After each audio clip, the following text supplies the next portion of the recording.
दीनदयाल शोध संस्थान चित्रकूट के धाम में आज हमारे बीच यशस्वी गृह मंत्री, जिनकी हमने संसद में कश्मीर से लगा करके बड़े बड़े ऐसे विषयों के लिए जो सशक्त बात देखी है, मैं अभिनंदन करता हूं। मध्य प्रदेश सरकार की ओर से आपका स्वागत करता हूं।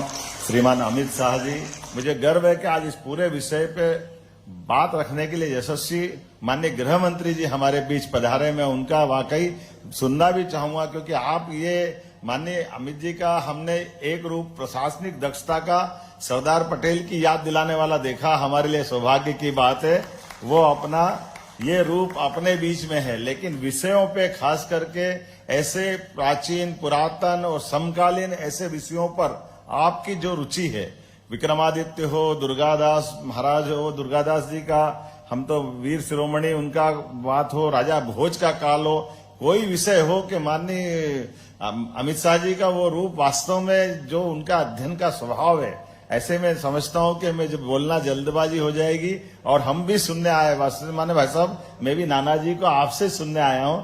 आपका जो विषय प्रस्तुतिकरण का अपने आप का रोचक अंदाज भी है, लेकिन तथ्य और विशाल विषय की गंभीरता भी है। मैं मान के चलता हूं गहराई से बात रखने के लिए मैं एक दो बात जरूर देखूंगा। जो नाना जी के छात्रावास के साथ जो कल्पना की गई कि जिनके अपने संतान नहीं है और वो उन बच्चों के साथ उनकी व्यवस्था में जोड़ते हैं, ये गांव के अंदर स्वावलंबन की कल्पना करते हैं कि गांव में ग्राम शिल्पी की भाव, या ऐसे पिछड़े क्षेत्र में जो डकैतों से घिरा हुआ है, ऐसे में ये सेवा के काम का संकल्प करना।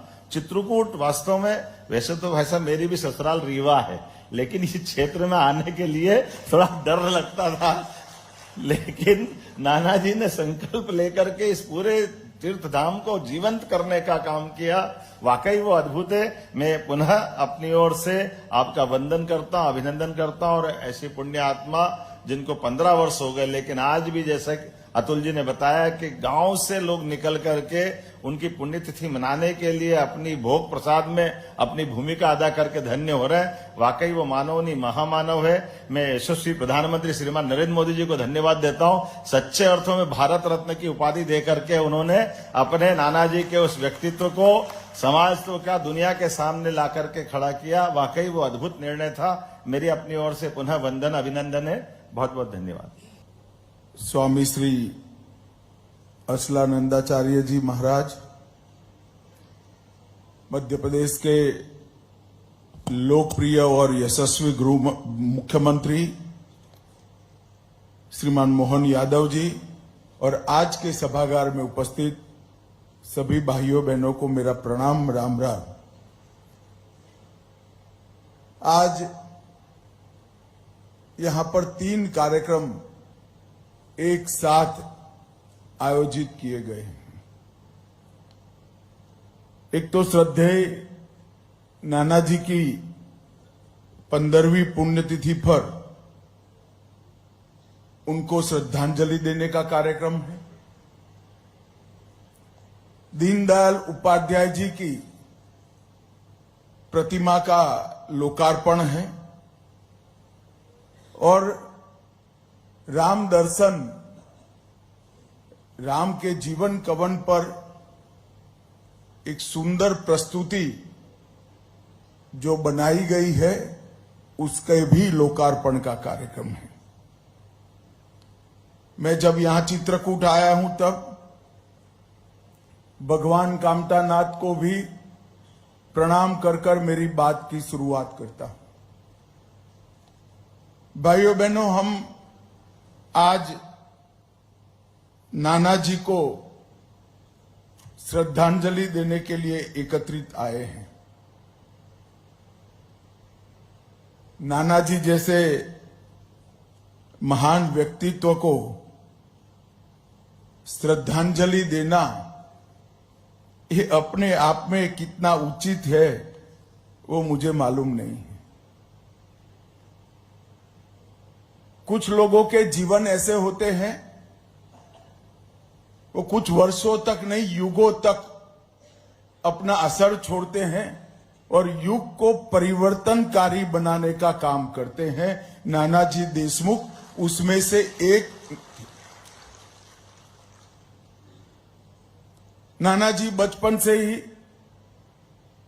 महाराष्ट्र में जन्मे, राष्ट्रीय स्वयंसेवक संघ के प्रचारक बने,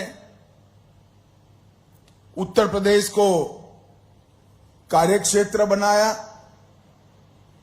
भारतीय जनसंघ के जनरल सेक्रेटरी बने, नेता बने और दीनदयाल जी के साथ रहकर उत्तर प्रदेश में जनसंघ की नींव डालने के लिए एक एक खंड प्रखंड तक प्रवास करने का काम नानाजी ने किया। बहुत लंबा जीवन जिए, शतायु हुए, मगर मैं निश्चित रूप से कह सकता हूं कि जीवन का क्षण क्षण और शरीर का कण कण दोनों भारत माता को अर्पित कर कर अपना शतायु का जीवन जिए। पूरे देश के राजनीतिक इतिहास में देखें तो राजनीति में रहते हुए भी अजात शत्रु दुनिया छोड़कर जाना बड़ा कठिन है। मैंने मेरे जीवन में नानाजी के लिए कोई गलत बात करते हुए किसी को नहीं सुना है, चाहे वो पक्ष का हो चाहे विपक्ष का। राजनीति में रहते हुए सर्व स्वीकृति लाना भी बड़ा कठिन है। राजनीतिक उद्देश्यों से भी विरोध करना पड़ता है, परंतु इतने लंबे जीवन में किसी ने नानाजी का विरोध करने का साहस नहीं किया, विरोध करना उचित भी नहीं माना। ये उदात्त भावना राजनीतिक क्षेत्र में काम करने वाले हर कार्यकर्ता, हर नेता के लिए पथ प्रदर्शक है। वही रास्ते पर चलने का प्रयास करना चाहिए। नानाजी के समग्र व्यक्तित्व को देखें तो पूरा जीवन संघ के संस्कारों से संस्कारित रहा।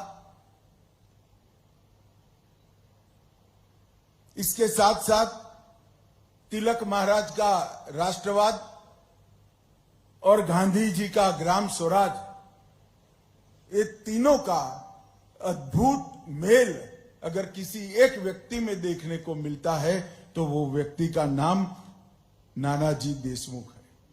और इसीलिए डॉक्टर एपीजे अब्दुल कलाम ने उनको राष्ट्र ऋषि की उपाधि दी कि एक राष्ट्र ऋषि की भांति नानाजी ने कांतिमय जीवन जिया है और कई लोगों के जीवन में कांति का प्रसार करने का काम किया है। और मैं मानता हूं कि अब्दुल कलाम जी ने ठीक ही उपाधि दी थी और जैसे ही पूर्ण बहुमत की भारतीय जनता पार्टी की सरकार बनी, जरा भी देर करे बगैर नरेंद्र मोदी जी ने नानाजी को भारत रत्न की उपाधि देने का भी कहा। कई बड़े बड़े व्यक्ति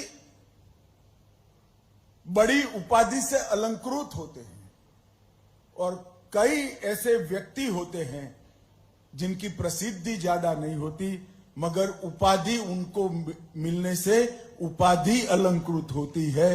वो नानाजी उसमें से एक। मैंने नजदीक से नानाजी को देखा है, जिन्होंने नहीं देखा है उसको ये सारी चीजें समझना बड़ा कठिन है। आज की राजनीति में कहीं स्टेज पर स्थान एक की जगह 2 नंबर का मिल जाए और फोटो में बीच में कोई आ जाए तो भी सुबह सुबह अखबार देखकर मन खट्टा हो जाता है। स्वयं राजनीति छोड़कर 60 साल से 100 साल के 40 साल का सुदीर्घ काल